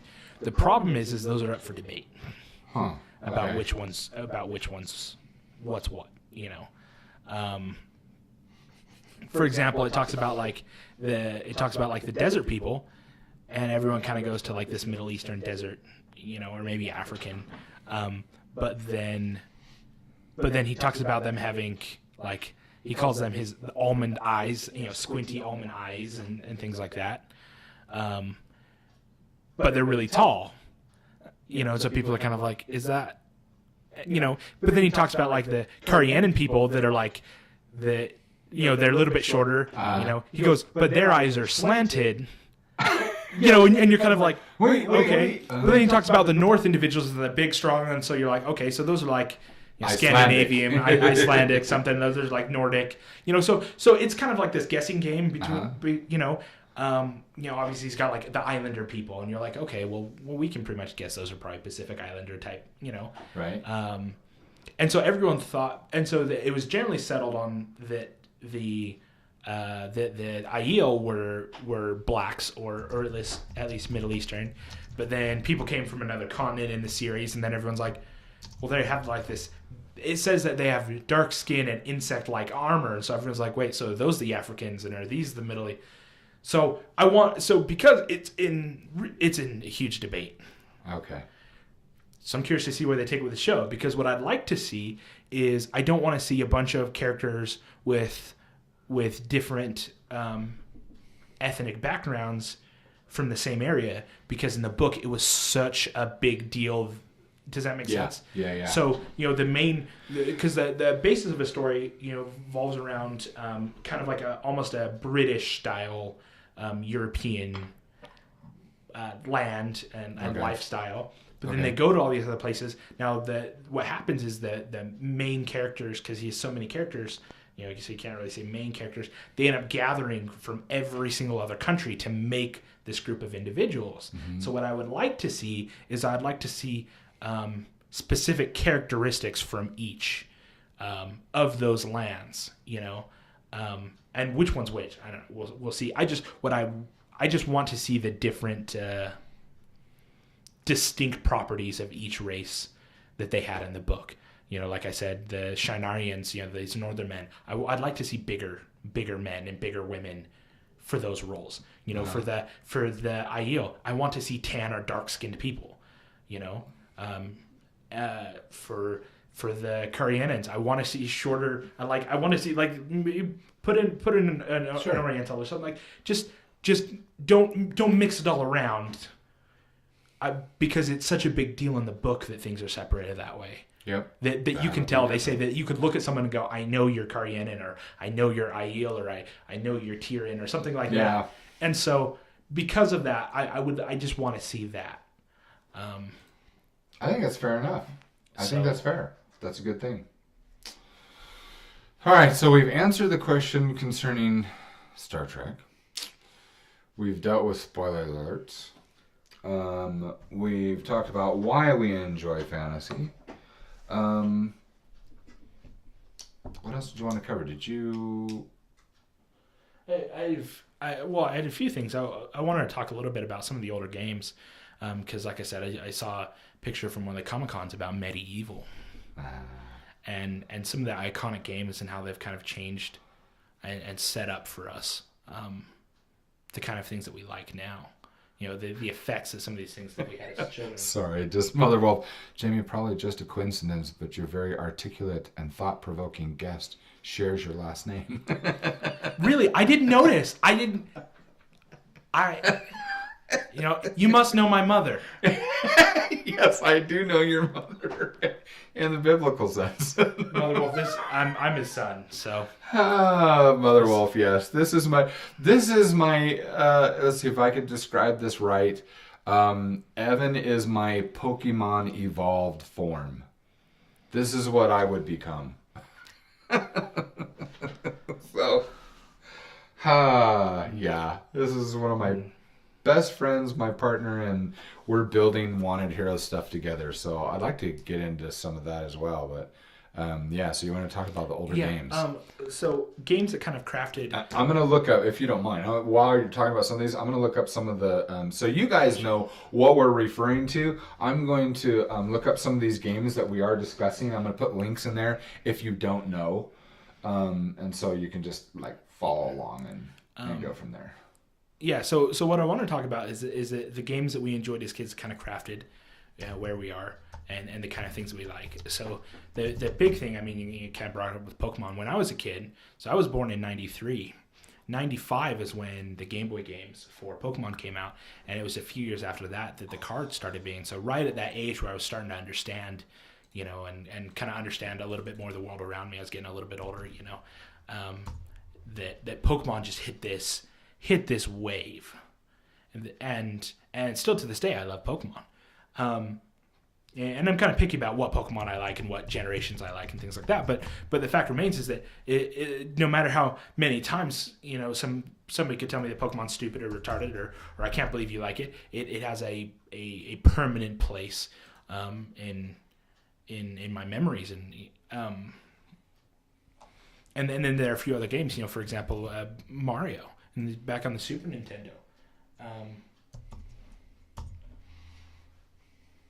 Don't streak? Are you sure you don't want us to streak? Because we were considering it. We've done that. I've got a picture of streaking kids, so... I mean, you guys would have to tip us to put our clothes back on. And apparently there's a thing that would on fill Twitter. up fast. The's something about the Twitter... Yeah, and then we'd have to... But then we'd get permabanned. Sued for therapy bills. I think that Twitch has a thing against feet. What is you're not allowed to show your feet in stream? What is the deal with that? I have no idea. It's weird. I didn't know that was a thing. Yeah, someone was like, hide your feet. Apparently you can't do naked feet. There's some freaky weird people out there. What is that? How does that make even sense? All right, Bex, do what you want. There's a reason for the feet? Good. If you have a question, Mike, jump in. All right. Hold on one sec. I want to know what's the reason for the feet. Am I correct? There's a thing on Twitch about feet? Why is that? Feet fetish streams were quite profitable on here. Are you serious? Ew!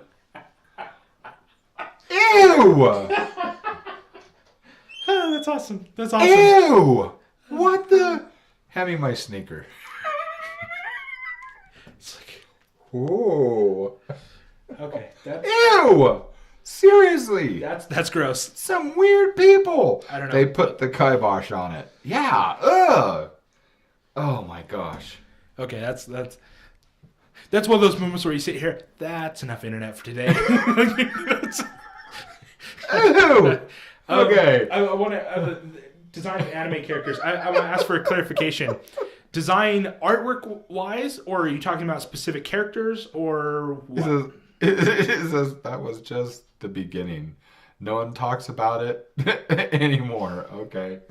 All right. Well, this is a podcast show. We're going to talk about it. That's a good thing. No one talks about it, I think. Oh, there we go. Right in your face now. Okay. I guess I'll have to move to the side now. Oh, you jerk. Okay. Oh my goodness. Okay. What was the question? I have a question. What do you guys think about the design of anime characters? Yeah, so that's what I said. If you could have some clarification on that, as far as, do you mean artwork? Do you mean design of certain specific characters from series or something? I'm curious because if you're talking about anime as an art, well, that seems to be a huge majority of the artists here on Twitch. When they, even a lot of my friends, that's what they do. It shows that they have talent and ability. I just wish more people would do like my friend Zilla. All of his artwork is completely unique. He's not trying to follow someone else's style, and maybe that's just what people like. To be completely honest, you've been lying till now? No, but I'm going to be completely honest about this. Oh. I think the majority of designs when it comes to anime are lazy. And now I'm saying this not as an artist. I will say it as an artist. That is something that I think of and I feel a great deal. Now I want to point out that there are it's like that in every field. Look at Mothers. That's exactly right. That's one of my. I was going to get to that. The thing with anime is I had no problem with anime. You want to know a good anime artwork and everything? I think of Trigun. Anime from the early 90s. Even the original. I'm trying to remember his name. It's a Japanese name. He was the original creator of anime. He's the one that popularized it. And even he said that if he knew where it would have gone, where it is today, that he would not have done it. Oh, really? The thing that I don't like about it is that it's largely over-sexualized. The artwork tends to be fairly lazy because if you can just get the curves of the butt and the boobs right, and the thing is, and most of the characters look fairly similar. I think there are good artists and there can be very interactive anime, really well drawn, well portrayed, things like that, like anything. But I think so much of it is done very lazily, and I don't think it evokes emotion. I don't think you're looking at it and you're like, this artwork it's enjoyable to look at. It's enjoyable. You take some of the. It's also cheap and easy to make. You can crank them out. So you're looking for something with a little bit more depth in it, and I think that for me, and again, like I said, this is my personal opinion, is that when I look at art, I like to see it realistic. Now, I don't mean like this hyper realistic, but I mean the proportions, things like that. Like I want it to be, generally speaking, realistic, believable, maybe. And believable is good. And I think anime goes so far all over the place that it's why looking at cartoons from when I was a kid, I can't look at so many cartoons nowadays because some of the artwork just got lazy. Cartoon Network got lazy. All these things that just got so lazy. They stopped trying when they, it's just a triangular head. And so I'm a bit picky when it comes to artwork. And the thing is that when things become overly sexualized, see, I don't have a problem with anime. Take a great movie, take Spirited Away, or take Princess Mononoke. The anime in those, as much as I think anime might be kind of a lazy art style, it's not in those movies. It's not, and a lot of that has to do with the coloring, the textures and things there. It's phenomenal because it looks realistic. Mononoke was a brilliant movie. I love it. And the thing is if you're talking about something along those, I really enjoy it. Mm-hmm. When you get so far into this, because anime, I mean. Anime's used. It's a main cause for suicide in Japan because people, they're not getting married because they're in love with anime characters. They can't get the anime characters and they commit suicide. It's spawned, this anime spawned this whole culture around loving this art and loving these characters, and I think the majority of it's lazy to me. And I'm not much of an artist myself, but watching my dad draw, I have this feeling for what constitutes good art versus what constitutes lazy art. Yeah, I like your dad. And so I don't want to cast a blanket statement and say that all anime is lazy or false or bad. Well, we know that's not true. There's exceptions, but that's the exception, not the rule. Yeah, that's one of the struggles I have. And so because of that, I'm kind of picky when it comes to anime and artwork and things like that. So I kind of see it as, if nothing else, I see it as a lesser form of art, a lesser, kind of like how you'd take a grown-up cartoon versus like a kid's show. Anime is kind of like the kid show artwork to me versus something a little bit more intense, something a little bit more in depth, a little bit more, realistic. And well, I'll give you a good example of what I would consider an in-between, that I don't think that it's like lazy. American Fusion. What's that? I said fusion artwork. It was really No, that's comic a books for style. the- No, I'm talking about an actual animated series where I think that it's in between. That it is anime, except for I don't believe that I wouldn't personally, as an artist, wouldn't say that it's on the lazy side, but I wouldn't say it's on the high quality side. And that would be the what's his name? With the Airbender, the Last Airbender. So I think that series right there was decent quality. Great, no. Decent and above average, most definitely. You know, I enjoyed that. I enjoy that quality. And I actually, there are quite a few times where I end up forgetting for a little while that it's anime, except for when all of a sudden there's the yelling and the big face with the. Like I said, to me, so that's the cartoony. That's the younger kind of style. Avatar isn't anime, really. It's the same style. It's definitely anime. What are you talking about? Same art style, same, yeah. It's, you can tell that it's. I'll tell you what. I would call anything and everything anime when they react that way. That they have the same, because the Avatar characters in there are what's the waterbender, her brother's name that has the boomerang. Who's that? Sokka, something like that. Sokka, whatever.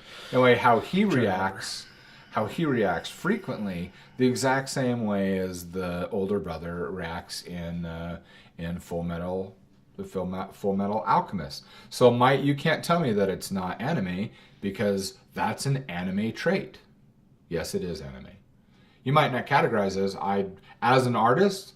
I'd say you're smoking something. Yeah, it is. That's anime. So, yeah, I think that, like we talked about before, they're just varying degrees. Yeah, I think there is. I don't watch a lot of anime because of that. So I don't know if I'm. You might ask a few more questions about anime or what I might think about character development or things like that, but I don't know a whole lot, so I don't know if I have much of an opinion. I can say that based on your comment, I'm gonna read it out loud. I watch anime a lot. I'm a nerd of it, okay, but in my opinion, they do make women sexualized. But it's like how you would think about it. When you watch a movie or series, you can see how men are not afraid, but women are. See, it says after binge watching the American-produced Avatar: The Last Airbender and Avatar: Legend of Korra, it says the question seems more complicated. The general consensus is the West is that anime is a product of Japanese culture, and true anime can only come from Japan. See, and that's the thing, is that that's where we might differ from you. Mike Twitch, because for us, anime, you can say, well, anime has to come from Japan, but anime is a style of art. Yep. And so when someone draws it in that style, personally, I would classify it as that. Because regardless of where it came from. Because let me tell you how this, I'll link it to something else, why I would think that saying that true anime is only from Japan, and I would just say horseshit. And here's why I would say is that, well, let's see, where did sushi come from? As far as I understand, it's a product of Japan. It's the way that they would eat things in Japan. And yet, if I go down the street and I go to a sushi bar, we go to Orem, we go to... Simply, yeah. Yeah, Sushi-ya. So, yeah, and we go to Sushi-ya. I'm telling you, I'm eating sushi. I'm nowhere near Japan. So this is a technique or style that's brought over. So it doesn't matter. Avatar came from America, and it says that out loud. It isn't from Japan. But the thing is here's where we're just going to say, if it's your... Well, here, can I... So okay. The thing is what the difference here is that we're not classifying anime as... We're classifying it as a style of art, not where it came from. So and maybe, and like you said, if you're a fan of anime, then... And you say, well, anime can only be from Japan, then I'd ask that as you listen to us talk about anime, we're not talking about something that comes specifically from Japan. We are specifically talking about the style of artwork. Yep. Which perfectly mimics what comes from Japan. So So I say that for clarification, so that you know what we mean when we say anime, or our understanding of it, that we are talking specifically about a style of artwork, regardless of who draws it. Yeah. Does that make sense? Yeah. So apparently this is a big thing on people argue about whether or not it is or isn't. The thing is that it's the style of artworks from it mimics the style from Japan. I personally classify it as anime because... Okay, so I'm going to find out. Because the thing is that, I mean, if you take two pieces of artwork side by side, and they've both been drawn the same way, but one's drawn from someone in America and one's drawn from someone in Japan, and you don't know which one's which one do you classify as anime? You know, for me, it doesn't matter who drew it or where they were from or what country it originated from. This is what I'm trying to find out. So if it's done by Nickelodeon, that's one thing. So here's the thing: is what I'm trying to find out. Well, who draws it in that process? Is it drawn by Japanese people at any point in the stage? Does that qualify it? So we can start really shaving these things here, or does it have to be created, produced, released only in Japan? Well, so you say that you're an anime fan, that it's that some aren't the same, that anime is a specific way of doing things. Well, that's not something that I'm familiar with because I don't watch a lot of it, and I don't watch a lot of it because at least the ones that I have watched or have tried to watch, I didn't enjoy the artwork. And maybe I just need a good one because I don't have anything against the artwork. I just want something that's enjoyable. There's one I'm trying to remember. It was called like a Blast Rider or something like that. It was a German anime. And that one was fairly decent. But like I said, we don't watch a whole lot of it. Because the artwork's just not something that's enjoyable on our end, I think is kind of the gist of it. I don't, and the thing is I don't like watching. We've talked in length about accuracy, and that's where I don't like over sexualized things that are blown out of proportion. The same as that I don't like overly gory things or overly. It's not that. Yeah, I understand showing things for dramatic purpose, but I just want accuracy. That's what I enjoy. And I know that some people don't. They want things to go big and beyond and things like that, and that's fine, and they can enjoy it. But I personally prefer accuracy over drama. And so the things that I watch, or the things that I read or listen to or enjoy are probably in a more narrow field than most people, and that's of my own choosing. So when you start mentioning things like anime or other things like that, I don't know enough that so maybe when you mention things and you're asking or to the difference between anime or something made from in Japan and something made in the US, I couldn't tell the difference. And since I can't tell the difference, I don't know, I guess, and you'll have to forgive me for I see anime as an art style, not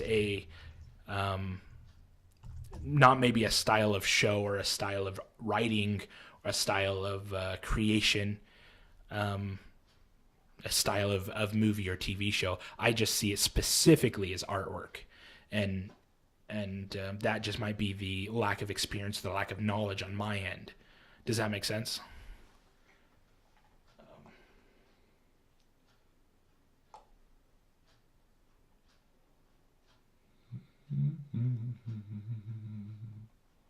Yeah, I think maybe classifying anime art. To be completely honest, until this moment, I assumed anime was just a style of art.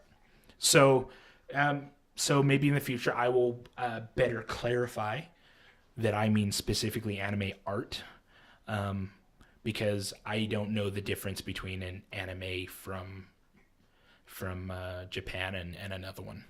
So I guess that's the best that I can do.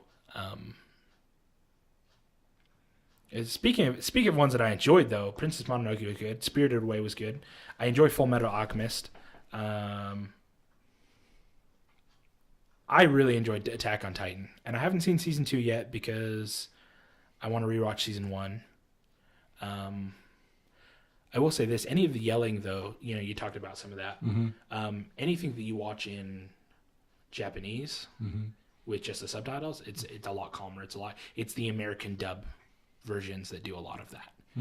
And so I remember because we were watching Attack on Titan in English and you kind of didn't like it. We switched to Japanese and you're reading the subtitles, and that changed the whole tone. That's true. Of That's very true. And so I think, and that's anime, correct? Yeah. Okay. I enjoy that. Yeah. So I think when it comes to that, I think the American dubbed versions can often be, again, there's not as much accuracy because things are overplayed. People feel like they need to add tons of inflection and tons of.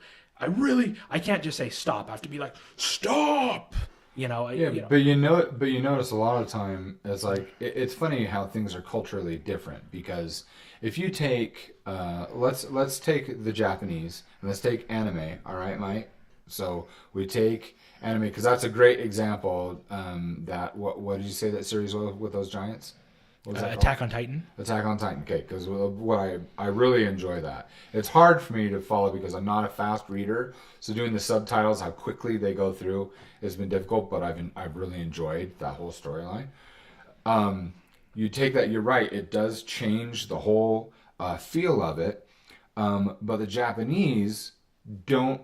They have words and inflection in their voice that they can do things without yelling. I have a good friend who is a Japanese interpreter, and he's Hispanic and he speaks fluent Japanese, does tours and everything like that in Japanese. And it's funny how they have words and inflection from the diaphragm that have the same impact as if you were yelling or being forceful, where we would end up getting louder. And the funny thing is that's also the same for like the British.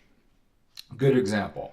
So one of my best friends, Nathan, we created games together, and I'd bring him the artwork. He says, "That's really good," or he'd say, "That's brilliant," and I was like, but he says it calm like this. He says, "That's brilliant," and I got really discouraged at one point, and I was like, dude, I bring you all this artwork and you don't nothing changes in your expression. And finally he laughed, he turned around, he walked across the room, came up to me, I'm standing up, and he grabs me by the shoulder and says, "You need to understand something about British. When I say, that's brilliant, it's like me doing this," and he grabs my shoulders and shakes me, "That's freaking awesome, dude!" And I started laughing so hard, I went, "Oh," and he goes, "Okay." And I said, "All right." So from that point forward, when I bring him something, he says, "That's brilliant, Jamie." I was like, "Right on!" And I'm bouncing back to my table and making whatever. It's the same thing with the Japanese, at least that what I've seen and what I understand. So maybe that is. It's a cultural thing, and so just so you know, in anything having to do. So if that's the Americanized version. I don't know. Is Full Metal Jacket and all that? Full Metal Alchemist has 3 things. Or Alchemist? It's got 2 series and 1 movie, and they all were originally in Japanese. Huh. Excuse me. So do they have that explosion type thing? Because I've also watched. Here's the other thing too. I used to go to, before you were born, I would go with your grandfather. We go on down on Main Street.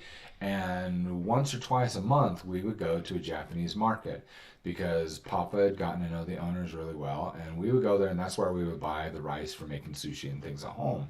But since he knew the owners, we were allowed to go through the doors, go into the back room where only the Japanese, the Asian community could go through. They closed it to whites.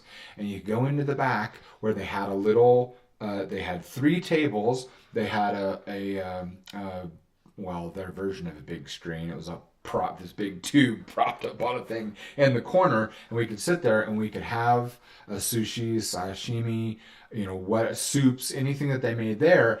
And I got to watch. They paid a premium thing to bring Japanese. I watched sumo wrestling, and so twice a month we'd go sit there and I would watch sumo wrestling, and then I would watch cartoons, whatever you want to call them, don't care, from Japan, live in Japan, and they would do that whole screaming thing, their little characters going ape crap and freaking out. So I know that's not just an American thing. No, that was live. No, I don't think it is. I think I was mainly wanted to address the yelling, like the verbal, just how loud they get or yelling back and forth. And that is true because when I watch a little bear or a little chipmunk and they do that, you're right. I don't think the volume went up much. The other thing that I wanted to bring up with that is I believe, and maybe you guys can correct me on this,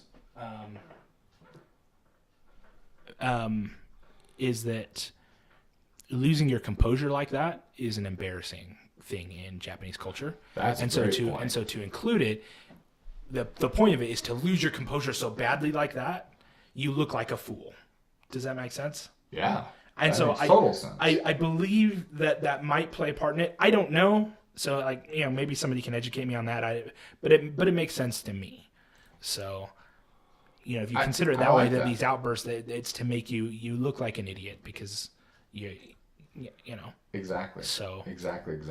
So maybe there's some truth to that. Maybe not. I don't know. Okay, so we're into this. Podcast here, 2 hours and 15 minutes. I think I'd like to take a break here. I gotta head off. And okay. So I guess we're gonna bring this to a close, and thank everybody for being here for our trial run as we figure some of this out. For a trial run. So this is what we're thinking about doing on Thursdays, and I think this is good. I think this is really We good. enjoyed having you guys here. Yeah. I appreciate you teaching us maybe the difference in anime. I'm gonna read this real quick and Okay. this. Go ahead and read it out loud so everybody can So see. subbed and dubbed are different a lot. Dubbed has a problem with how the words go with how their mouth goes, and they don't give the same feelings as sub does. Like you can't feel how they're feeling in that situation they are in or how amazing the moment is. Sub just gives everything. It's original. It can do more than dubbed. Anime is like Fullmetal Alchemist is perfect in dubbed since it has a perfect way of talking and artwork. Yeah, I completely agree with you. That's what we were talking about. So when we watched, I was trying to get him to watch Attack on Titan. I watched it in the subbed version with all the subtitles because I didn't have access to the English one. Subbed is the print down below. Dubbed is the voiceover. Yeah, because I just know it as voiceover. So yeah. All right. So what my dad was saying is that he didn't like the English version. He felt like everyone was yelling. Everything was just, it was annoying to him. But then we started watching it with the sub, and he enjoyed it quite a bit more. It was infinitely better. And so I understand what you're saying. I completely agree with you. Most of the time, if I can find it, it's not easy to find it. Then I definitely prefer to watch it that way. The other thing though is when I watch shows or things, I'm often doing something else, and so I don't watch the screen enough to read the subtitles. So I need to watch those at different times or things like that. I generally have subtitles on anyway, whatever I'm watching, because I have 2 kids and they're loud and I can't hear crap most of the time. Anyway, so. So I want to thank everybody for coming and seeing this trial run. We're and then we got Yamato Works is now hosting with 3 and anyway. we're closing down. Yeah, we're gonna close down for the day. Will you be streaming later still? I don't know. We'll have to see, but we'll see. This is what we've wanted to do, and thank you. That's what we want to know is if you guys enjoyed that. We have a weekly podcast that we do that is called Life is Like Fiction, and we've just been doing audio, and it's actually we only do the full shows for our Patreon fans. We've moved it over and taken out of where we normally have it on our website, and we're only doing smaller bits. And so on the live stream like this, we're going to make this as videos and do videos and put the videos on Patreon.